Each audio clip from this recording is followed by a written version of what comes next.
Good morning, viewers. We are closely tracking all the developments related to the political tensions that are simmering by the day in Pakistan. And important to watch out today will be that crucial no-trust vote, which will take place in the assembly against Imran Khan today. So the question that is looming large in everyone's mind is whether the ouster of Imran Khan as a Pakistan Prime Minister imminent. In fact, getting in breaking news updates as far as Pakistan's political crisis is concerned. Just ahead of that no-confidence vote against Imran Khan, Pakistan Chief of Army Staff General Bajwa has indicated that Pakistan is ready for talks with India to resolve all outstanding issues, including the Kashmir issue. The Pakistan Army Chief also said that Pakistan wants the China-India border issue to be resolved soon through diplomacy and dialogue as well.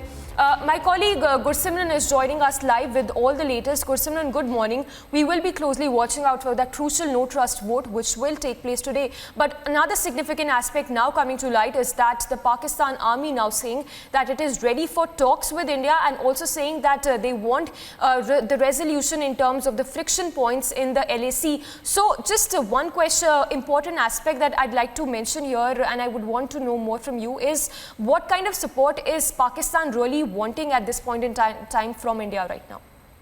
This kind of a statement coming from the Pakistani Chief of Army Staff General Bajwa clearly hints that army is towing a different line than the Pakistani establishment, because at the time when the Pakistani Army Chief was speaking and a few hours later then Pakistani Foreign Minister Shah Mahmood Qureshi, then he said that we too want cordial relations with India, but what they have to do is to undo what they have done on 5 August 2019. So clearly Pakistan wants that the decision to abrogate Article 370-35 alpha be repealed. This is what the Pakistani political establishment feels, while on the other hand, the Pakistani army establishment wants talks because they know that they stand nowhere in comparison to the might of the Indian army, and that's why they have chosen a soft path. But will it be accepted by the Pakistani leadership, no matter Imran Khan wins or the joint opposition takes over? Because the statement of the joint opposition also hints their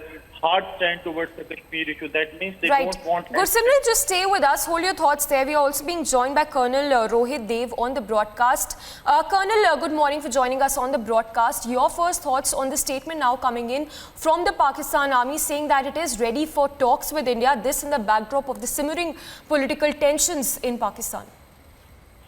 I at the outset would like to say that these are hollow overtures, and they have happened earlier as well for decades against us. The only difference is that there is too much of pressure to toe the line of their masters of war, and there has been a fallout between Imran Khan and the military, primarily because he has been waylaid actually. They did have the entire intent as he went around executing his foreign policy. But when it was not liked, then obviously they had to take a different pole stand to be able to appease their paycheck masters abroad. And that is why you see this is kind of an overture. The focus on Kashmir by Pakistan to drive terrorism, to invoke fear, to break India, has been thorough, manuscripted and taken to the T by the book by them over the years. So it can't change. The only difference is that India's global prowess to be geopolitically handle them, to be able to cut their route of money coming in from the Middle East has been very, very effective. Yes. And now they have to say that they are doing something.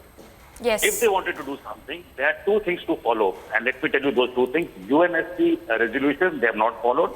And they have not created the conducive terror-free environment that the Indian government of the day has been asking for the last 57 years. Right. They have ceded POK to China.